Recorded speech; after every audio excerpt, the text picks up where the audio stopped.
तो hello guys, कैसे हैं आप सब। वापस मुलाकात हुई हमारी एक बद्रीनाथ की ट्रिप में। काफ़ी टाइम बाद ट्रिप में आ रहा हूँ, या फिर काफ़ी टाइम बाद मैं व्लॉग बना रहा हूँ। तो इस बार मैं कर रहा हूँ बद्रीनाथ पीक मानसून में, जैसे लास्ट टाइम मैंने किया था रुद्रनाथ पीक मानसून में। और इस बार मैं ट्रैवल कर रहा हूँ खुद गर्ज के साथ।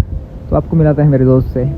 आइए भाई, कैसा एक्सपीरियंस है आपका? बढ़िया था, ड्राइवर बहुत अच्छा है। स्पीड मतलब नॉर्मल है, लेकिन अभी हम लोग आगे चलना है तो देखते हैं क्या होता है आगे। फिर थोड़ा सा ही बचा है यहाँ से बद्रीनाथ, ऑलमोस्ट 20 या 30 किलोमीटर।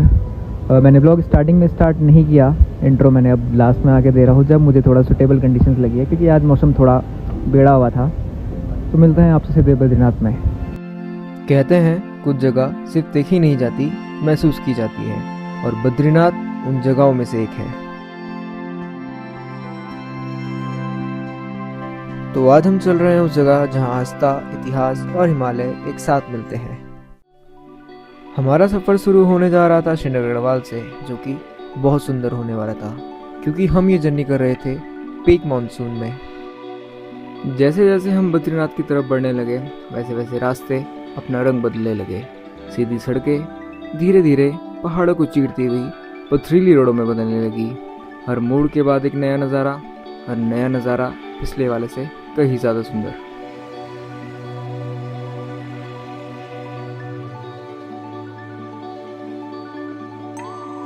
जैसे जैसे हम आगे बढ़ते गए, वैसे वैसे नज़ारे तो बहुत सुंदर होने लगे, पर तभी दस्तक देती है बारिश। तो we are about to reach Joshimath. यहाँ से जोशीमठ ऑलमोस्ट 10 किलोमीटर होगा, नहीं 10 नहीं 5 किलोमीटर होगा। और ये हम ज़रा अपना बैग पैक वगैरह कर रहे हैं, जो भी सामान है। कहीं भी जाओ बस कपड़े नहीं भीगने चाहिए, खुद भीग जाओ। तो मिलते हैं जोशीमठ में।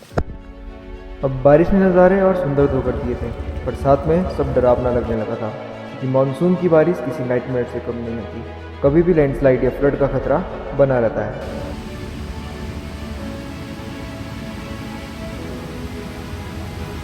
तो finally we are at Badrinath. हम फिलहाल अभी अपने रूम पर जा रहे हैं, और लगभग 9:30 हो चुकी है, और हम अब पहुंच रहे हैं। बाकी यहाँ का कुछ नज़ारे ऐसे हैं कि पूरा कोहरा कोहरा हो रखा है।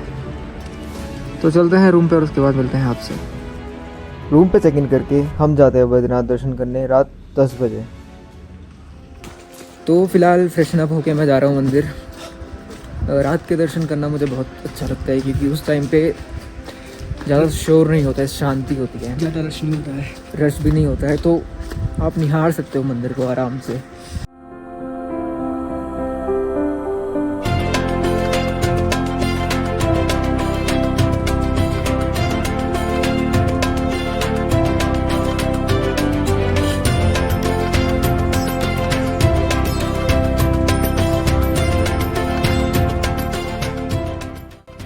तो मंदिर के दर्शन मेरे हो चुके हैं, चेक करो। रात को आने का यही प्रॉफिट होता है कि जो मंदिर पीक लेवल पे दिखता है ना, बिना किसी रश के, बिना किसी शोर के, ये सबसे बेस्ट होता है। तो मिलते हैं आपसे कल सुबह। So very good morning guys, Badrinath में से आपका स्वागत है। मैं हूँ अभी बद्रीनाथ में, और अभी प्लान है मेरा माणा जाने का। तो पहले माणा चलते हैं, आपको माणा दिखाते हैं, उसके बाद शायद जो दर्शन करूँगा मैं मंदिर के, बाद शाम को करूँगा। तो मिलते हैं आपसे माणा में। अब बद्रीनाथ माणा में एक्सप्लोर करने के लिए तो काफ़ी जगह हैं, जैसे व्यास Gufa, Ganesh Gufa, different waterfalls. But हम डिसाइड करते हैं हम जाएंगे वसुधारा वाटरफॉल्स। तो guys finally I am at Mana village. यहाँ से माणा का रास्ता स्टार्ट होता है, और ये जो यहाँ के नज़ारे हो रखे हैं बहुत ज़्यादा सुंदर। Mana village is considered as the gateway to the heaven, जहाँ से पांडव भी स्वर्ग गए थे। माणा विलेज में ही आपको दिखती है सरस्वती नदी का उद्गम स्थल, जहाँ से कि सरस्वती नदी का उद्गम होता है।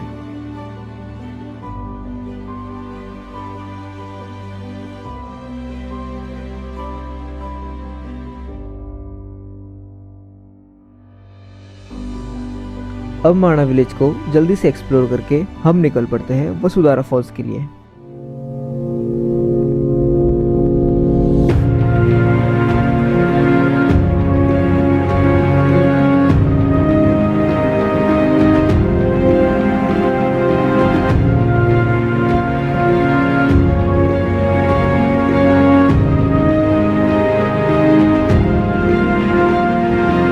चलते हुए लगभग 1 या 1.5 घंटा हो चुका है, और हमें पहली झलक दिखने लग गई है वसुंधरा फॉल्स की।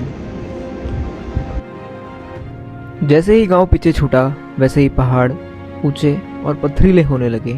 वादियाँ एकदम हरी भरी हो गई, रास्ते थोड़ा मुश्किल हो गए और नज़ारों का तो कहना ही क्या।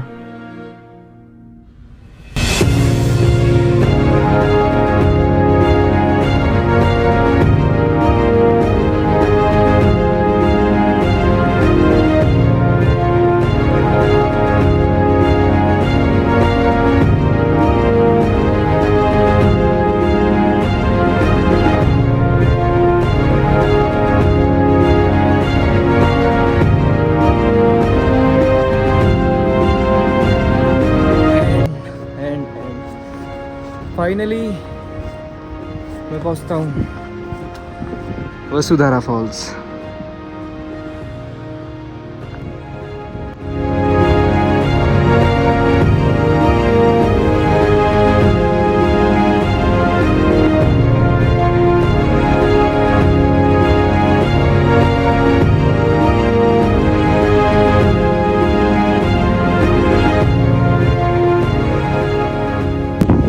That was insane भाई, जो उस वाटरफॉल का फ्लो था ना, लाइक लाइफ में शायद से पहली बारी मैंने कोई वाटरफॉल के पास से एक्सपीरियंस किया, वो भी इतना बड़ा।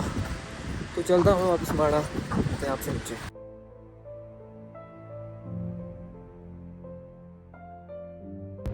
तो गाइस फिलहाल हम जा रहे हैं नीचे और अब थोड़ा सा ही बचा है माड़ा पहुँचना।